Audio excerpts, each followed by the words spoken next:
تکلیف ہوئی, اللہ کے لیے برداشت کیا, اس پہ آپ کا ایک گناہ معاف ہوگا, آپ کو ایک نیکی ملے گی, یہ کانٹا بھی لکھا جائے گا.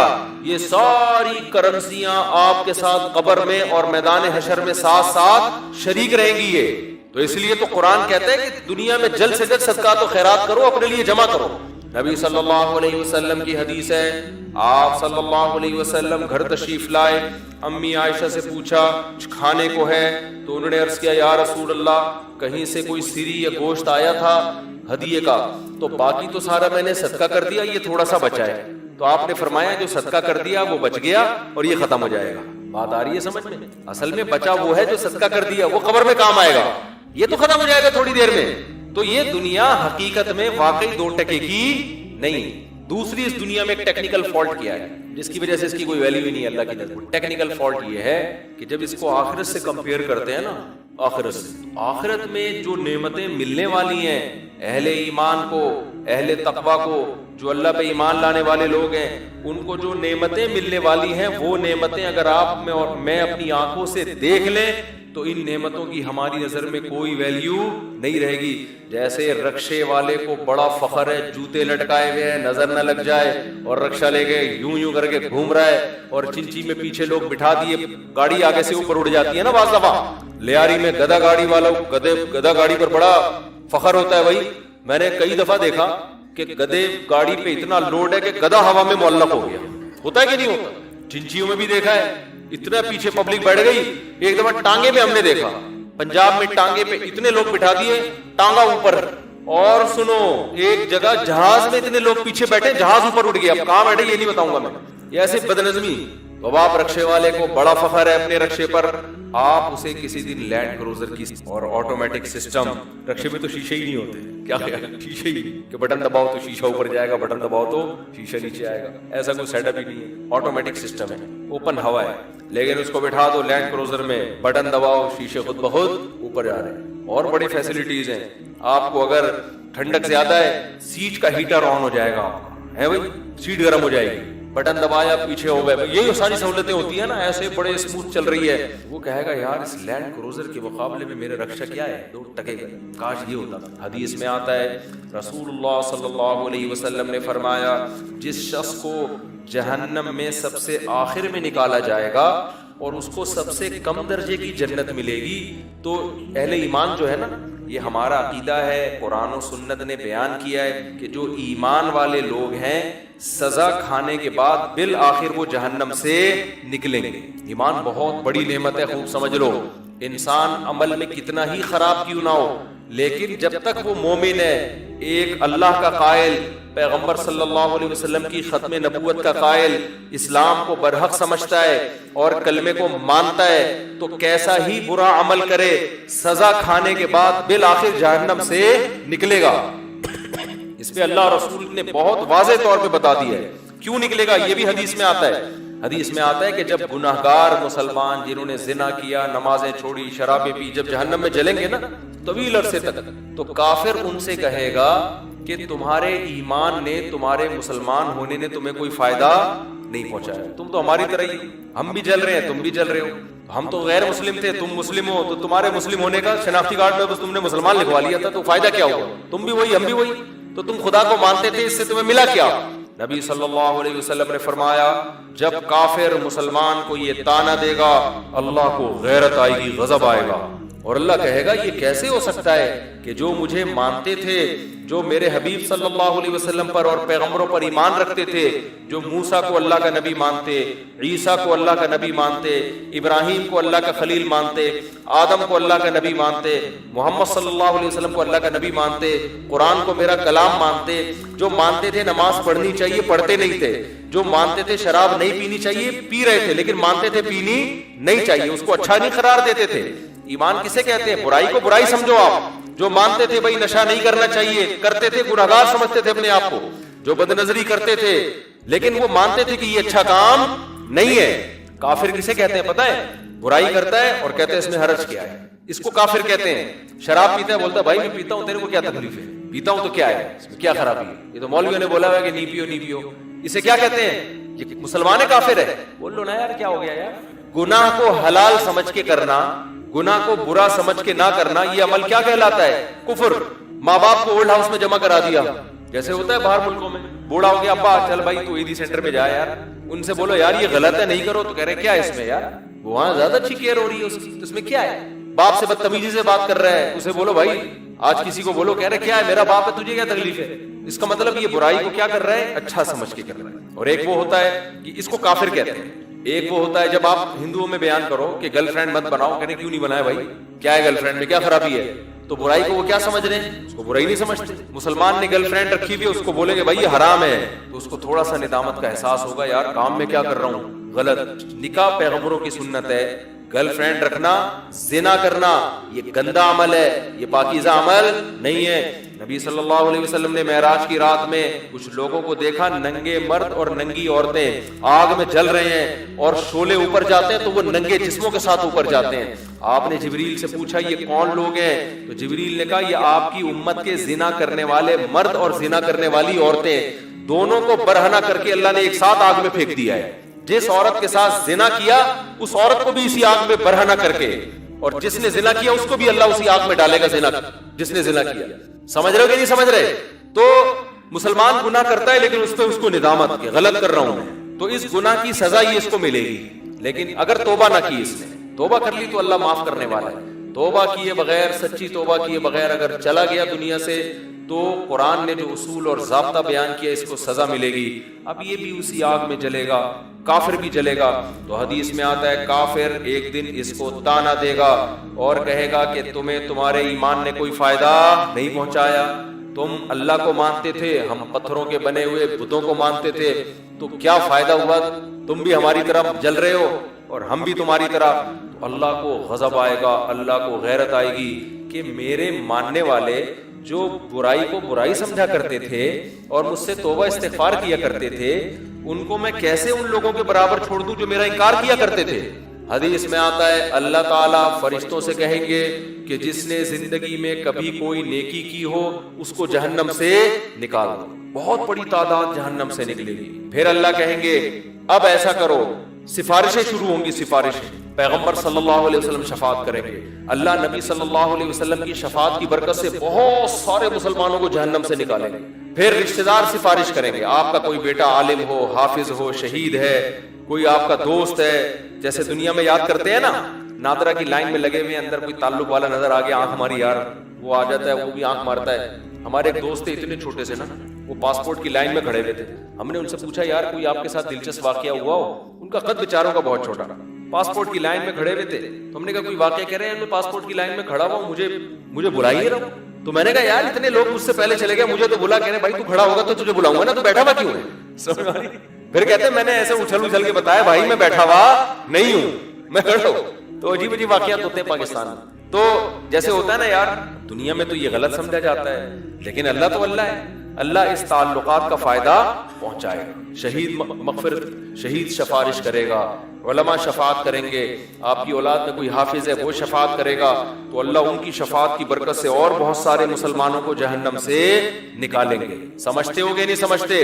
پھر اللہ تعالیٰ فرشتوں سے پوچھے گا اب بتاؤ کتنے لوگ ہیں؟ فرشتے کہیں گے اللہ ابھی بھی بہت سارے لوگ ہیں۔ اللہ فرشتوں سے کہے گا اب کوئی کسی کی سفارش کرنے والا ہے؟ فرشتے کہیں گے اللہ کوئی سفارش کرنے والا نہیں، سب کے جتنے ریلیٹو تھے سب نے نکال لی، اب یہ وہ لوگ پڑے ہوئے جن کا کوئی ریلیٹو بھی انسان کا بچہ، اپنے الفاظ میں کہہ رہا ہوں میں، کوئی حافظ عالم کوئی بزرگ کوئی ہے ہی نہیں، سارے وہی جو برے ماحول میں سب دائیں بائیں برے لوگ ہی تھے۔ تو اللہ جواب میں کیا کہیں گے؟ هل يبقى الا الرحمن، کہ رحمان تو باقی ہے نا۔ جب پیغمبر کو اپنی امت پہ ترس آ سکتا ہے، دوستوں کو دوستوں پہ ترس آ سکتا ہے، اولاد کو ماں باپ پہ، ماں باپ کو اولاد پہ، شوہر کو بیوی پہ، بیوی کو شوہر پہ ترس آ سکتا ہے، اور مجھ سے سفارش کر کے نکلوا رہے ہیں، تو میرا بھی تو اپنی بندوں سے خالق اور مخلوق کا تعلق ہے، تو میں بھی تو نکالوں گا نا۔ تو اب کوئی سفارش کرنے والا نہیں ہے، تو من کان فی قلبہ مثقال حبۃ من خردل من ایمان، جس کے دل میں رائی کے دانے کے برابر بھی ایمان ہے، اللہ فرشتوں سے کہیں گے اس کو بھی نکال کے لے آؤ، اس کو بھی نکال کے۔ ایمان کا مطلب پہلے سمجھ گئے؟ جو گناہ کرتا ہے اور فخر کرتا ہے وہ ایمان والا نہیں ہے، وہ ایمان والا نہیں ہے اللہ کی نظر، وہ تو کافر ہے۔ تو حدیث میں آتا ہے، بہت اہم حدیث ہے، خوب غور سے سنیں، اللہ ایک ایک وہ جو ہے نا فرشتہ پھر نکالنا شروع کرے گا، یہاں تک کہ جو سب سے آخر میں جہنم سے نکلے گا وہ سب سے بدبخت ترین انسان ہوگا کہ نہیں ہوگا؟ سب سے زیادہ اس کے اعمال کالے تھے، صرف ایک ایمان کی دولت لے کر گیا وہ. تو نبی صلی اللہ علیہ وسلم نے فرمایا کہ جب اللہ تعالیٰ اس کو نکالیں گے، اس حدیث کے راوی ہے عبداللہ ابن مسعود رضی اللہ تعالیٰ عنہ. حضرت عبداللہ بن مسعود کا حلقہ کوفہ میں لگا ہوا ہے، شاگرد بیٹھے ہوئے ہیں، حضرت عبداللہ بن مسعود ان کو یہ حدیث سنا رہے ہیں کہ اللہ تعالیٰ جب اس آخری فرد کو نکالیں گے نا، سب سے لاسٹ میں نکلے گا وہ، پتہ نہیں کیا ہوگا وہ، آپ خود سوچ لو گا وہ. تو وہ کہے گا کہ میرا رخ اس جہنم سے پھیر دیا جائے، اس سے نفرت ہوگی آگ سے، اللہ اس کا رخ پھیرے گا. پھر اللہ اس سے کہیں گے بتا تو کیا چاہتا ہے، بتا تو کیا چاہتا ہے. حدیث میں آتا ہے کہ جس طرف رخ کرے گا نا اس طرف جنت ہوگی. تو وہ اللہ سے کہے گا کہ اے اللہ خوشنما جنت، جس کے بارے میں قرآن کہتا ہے ما لا عین رأت ولا اذن سمعت ولا خطر علی قلب بشر، ایسی نعمتیں میں نے اپنے بندوں کے لیے تیار کر کے رکھی ہیں جو نہ کسی آنکھ نے دیکھی، نہ ان کی حقیقت کسی کان نے سنی، نہ ان کا تصور کبھی کسی دل میں گزرا ہے.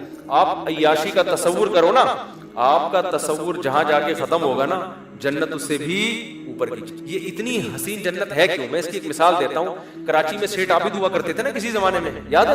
کیونکہ میں یہ مثال 10-15 سال سے دے رہا ہوں. اس وقت سیٹ عابد بہت بڑا سیٹ تھا، ملک ریاض. فرض کر لو ملک ریاض نے آپ کی دعوت کی، ملک ریاض نے آپ کی رکشے والے کی دعوت کی. فرض کر لو آپ کی نہیں، آپ تو پیسے والے لوگ ہو، رکشے والے کی دعوت. جتنے بھی گلستان جوہر کے رکشے والے تھے، ملک ریاض نے بولا آ جاؤ یار میرا بیٹے کا ولیمہ، تم بھی آ جاؤ. چلے گا بھائی، آپ گئے یار، ان کی دعوت ہے، بڑا وی آئی پیش کیا جائے گا. اس کے بعد پھر جناب بکرے کی چانپیں آئیں گی، پھر چکن آئے گا، پھر جناب بریانی آئے گی، پھر یہ ہوگا، پھر یہ ہوگا، پھر رقص و سرور کی محفل ہوگی. اور یہ جناب کیونکہ اسلامی کنٹری ہے، ورنہ ہم کہتے پینا پلانا بھی ہوگا. خیر تو وہ تو نہیں ہوگا انشاءاللہ، لیکن ایک بات ہے، بڑا تصور ہوگا نا آپ کے دماغ میں.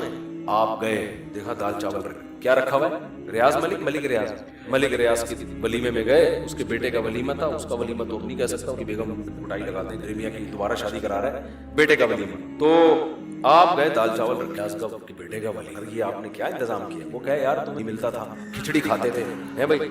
اور اگر کبھی دال چاول ملے تو خالی میں نے تو رائتے کا اور اچار کا انتظام بھی کیا ہوا ہے، پیو کھاؤ اور پتلی گلی سے نکلو.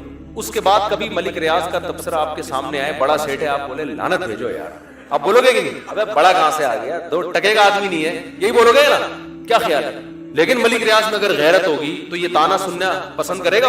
وہ کہے گا کہ یار جب میں دعوت کر رہا ہوں نا، ایسا کھلاؤ کہ پبلک جب جائیں، بلوچ لوگ جائیں، کوئٹہ والے جائیں، واپس آ کے بولے بھائی ہم تو سمجھ رہے تھے یہ ہوگا، اس سے 10 گنا زیادہ ہوا ہے. یار بندہ واقعی سیٹ ہو تو ایسا ہو یار، اگر غیرت ہوگی اس میں. کوئی بھی مالدار آدمی کنجوسی کا تانا برداشت نہیں کرتا.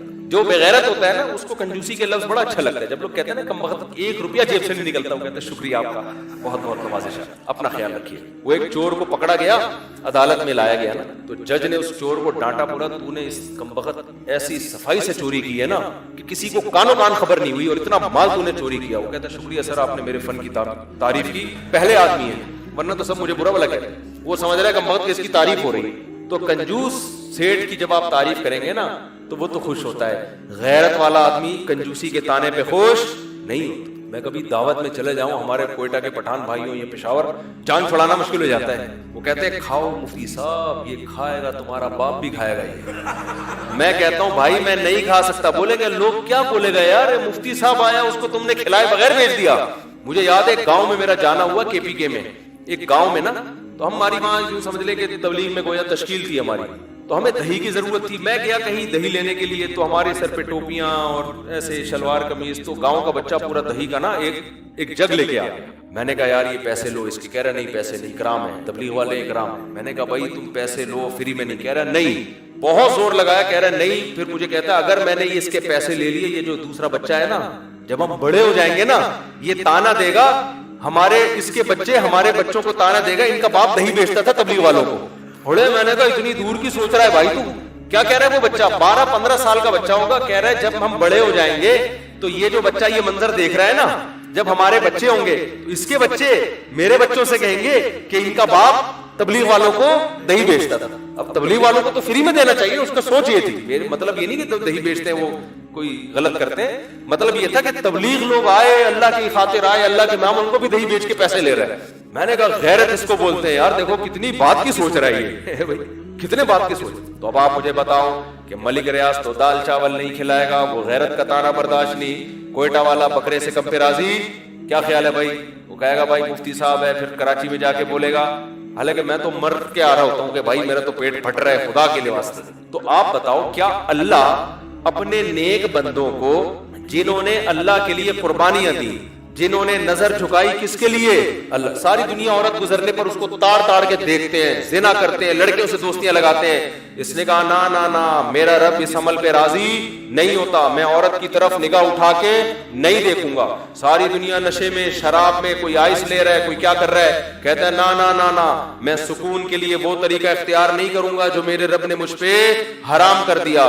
تو آپ مجھے بتاؤ, ساری دنیا فجر کے وقت پڑی ہوئی خراٹے لے کے سو رہی ہوتی ہے, اور یہ اپنی نیند کو قربان کرے گا اور اللہ کے سامنے آ کے کھڑا ہوگا, اور قرآن کہتا ہے تتجافا جنوبہم عن المضاجع, ہمارے نیک بندوں کے پہلو شدید نیند کی حالت میں بھی اپنے بستروں سے الگ ہو جاتے ہیں, پھر وہ ہمارے سامنے آ کے کھڑے ہوتے ہیں. تو یہ لوگ جو اتنی قربانیاں دے رہے ہیں, کتنے لوگ ہیں باپ کو گھر سے نکال دیا, ماں سے بدتمیزی سے بات کر رہے ہیں, لیکن کچھ اللہ کے نیک بندے ایسے ہیں کہتے ہیں بھائی اللہ نے اس کا حق مجھ پر رکھا ہے, میں اس کے سامنے اف نہیں کروں گا, اس کا حق ادا کروں گا.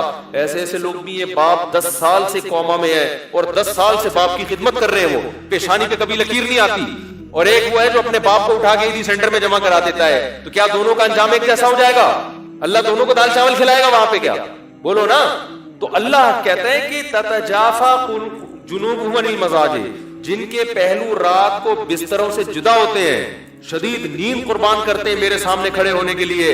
فلا تعلم نفس ما اخفی لهم من قرۃ اعین, کسی کو پتا نہیں ہے ہم نے ان کی آنکھوں کی ٹھنڈک کا کیسا سامان چھپا کے رکھ دیا ہے.